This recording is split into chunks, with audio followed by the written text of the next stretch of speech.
प्रदेश की सियासत में कई नाम आए और कई गए, कई चेहरे चमके और धुंधले पड़ गए, लेकिन एक नाम ऐसा है जो पिछले 3 दशकों से सूबे की राजनीति में एक अमिट पहेली और सत्ता का एक ऐसा केंद्र बना हुआ है जिसे कोई नजरअंदाज नहीं कर पाया। जी हाँ, हम बात कर रहे हैं कुंडा के बाहुबली रघुराज प्रताप सिंह की, जिन्हें दुनिया राजा भैया के नाम से जानती है। लेकिन क्या आप जानते हैं कि भद्री रियासत के राजमहल में पैदा हुआ एक राजकुमार जनता का राजा भैया कैसे बन गया? कैसे इस शख्स ने बिना किसी राजनीतिक दल के बैसाखी के महज 26 साल की उम्र में निर्दलीय चुनाव लड़कर कुंडा की धरती पर अपना ऐसा भैद किला तैयार किया जिसे आज तक कोई हिला भी नहीं पाया। आज हम बात करेंगे राजा भैया के उसी सफर की, उनके राजनीतिक उदय की और उनके जीवन में आए उस पारिवारिक तूफान की जिसने उनके जीवन को हिला कर रख दिया।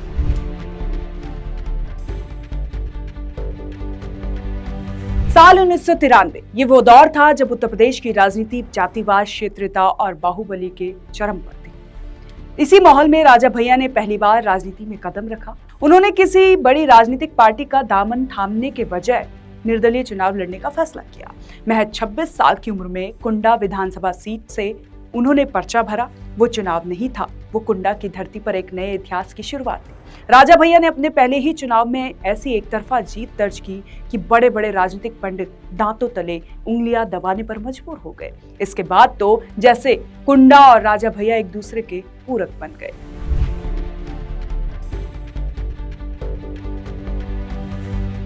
उन्नीस के बाद 1996, 2002, 2007, 2012, 2017 और फिर 2022 के चुनाव, हर बार राजा भैया की जीत का अंतर बढ़ता गया।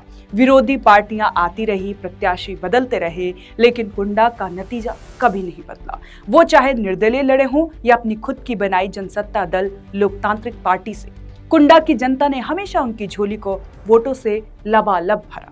सूबे में सरकार चाहे बीजेपी की रही हो, समाजवादी पार्टी की रही हो या फिर मायावती की, राजा भैया का रसूख कभी कम नहीं हुआ और वो हर बड़े समीकरण का हिस्सा बने रहे।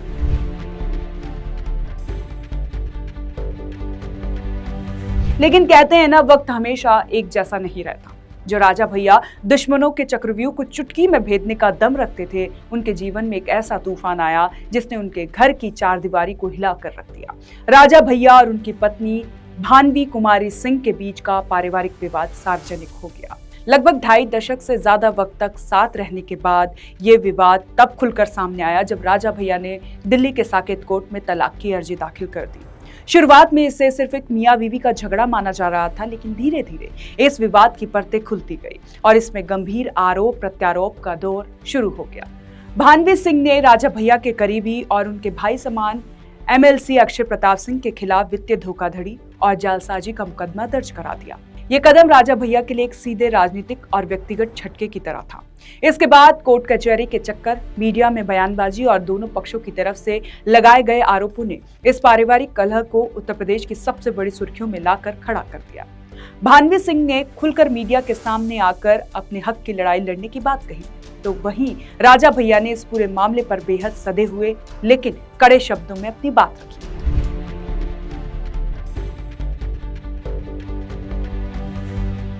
अब सबसे बड़ा और आक्रामक सवाल यह खड़ा होता है कि क्या ये पारिवारिक विवाद आगामी 2027 के उत्तर प्रदेश विधानसभा चुनाव में राजा भैया के रथ को रोक पाएगा?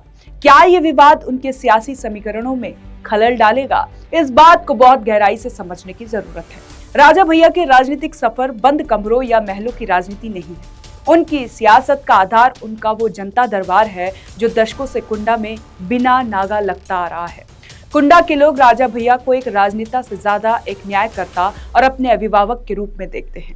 जब हम जमीनी हकीकत की बात करते हैं तो कुंडा और प्रतापगढ़ के आसपास के इलाकों में राजा भैया का अपना एक पर्सनल वोट बैंक है, जो किसी पार्टी की विचारधारा, किसी पारिवारिक विवाद को देखकर वोट नहीं देता, बल्कि वो सीधे राजा भैया के चेहरे और उनकी ठसक पर मोहर लगाता है। इसीलिए संगठनिक तौर पर ये कुंडा की सीट पर इस विवाद का कोई बहुत बड़ा नकारात्मक असर पड़े, इसकी गुंजाइश बेहद कम नजर आती है। उनका कोर वोटर आज भी उनके साथ मुस्तैदी से खड़ा है और विरोधियों के लिए कुंडा के इस किले में सेंध लगाना आज भी उतना ही मुश्किल है जितना पहले था।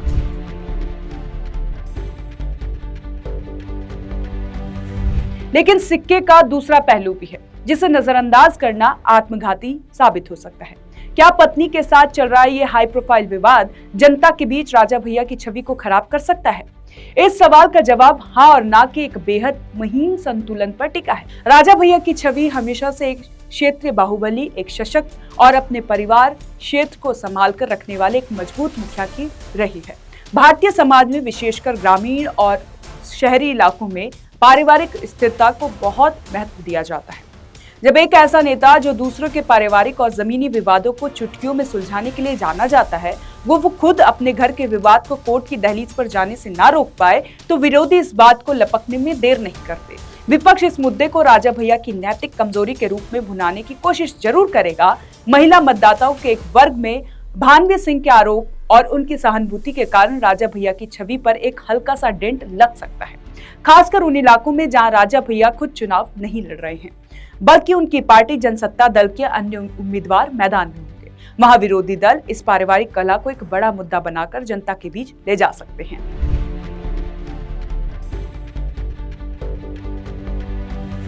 इसके अलावा इस विवाद ने राजा भैया की ऊर्जा और ध्यान को भी विभाजित किया है। जो वक्त वो अपनी पार्टी के विस्तार ने जिले संगठन को मजबूत करने और 2027 की बिसात बिछाने में लगा सकते थे, उसका एक बड़ा हिस्सा कानूनी लड़ाइयों, वकीलों से मशवरा लेना और मीडिया मैनेजमेंट में जा रहा है।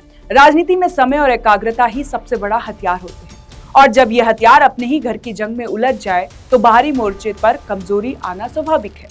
भानवी सिंह का आक्रामक रुख और लगातार कानूनी कार्रवाई राजा भैया के राजनीतिक रसूख और उनकी क्राइसिस मैनेजमेंट की क्षमता की कड़ी परीक्षा ले रही है। आखिर में इस पूरी कहानी का निचोड़ ये कि राजा भैया कोई ऐसे नेता नहीं है जिन्हें आसानी से डराया या पीछे धकेला जा सके। उन्होंने अपने जीवन में मायावती का पोटा कानून झेला है, वर्षों जेल की सलाखों के पीछे गुजारे हैं और मौत के मुंह से निकलकर वापस सत्ता की शीर्ष तक पहुंचे हैं। उनके समर्थकों का मानना है कि जो शख्स सूबे की पूरी मशीनरी के खिलाफ अकेले दम पर लड़ गया, उसके लिए ये पारिवारिक तूफान सिर्फ एक स्थायी रुकावट है। 2027 का चुनाव राजा भैया के लिए सिर्फ एक राजनीतिक जंग नहीं, बल्कि ये उनकी इस बात की भी अग्नि परीक्षा होगी कि वो अपनी निजी जिंदगी के सबसे मुश्किल दौर से गुजरते हुए अपनी सियासी सल्तनत को कैसे सुरक्षित रखते हैं। क्या वो इस चक्रव्यूह को तोड़कर एक बार फिर अपराजय साबित होंगे, या फिर घर की ये कला उनकी राजनीतिक ताकत को सीमित कर देगी? ये तो आने वाला वक्त ही बताएगा और 2027 के चुनाव नतीजे ही तय करेंगे। लेकिन एक बात साफ है कि राजा भैया ने इस चुनौती के सामने भी घुटने नहीं टेके हैं और वो पूरी आक्रामकता के साथ मैदान में डटे हुए हैं। आपकी क्या राय है? आप हमें कमेंट कर जरूर बताएं और देखते रहें मोइनोजी न्यूज़।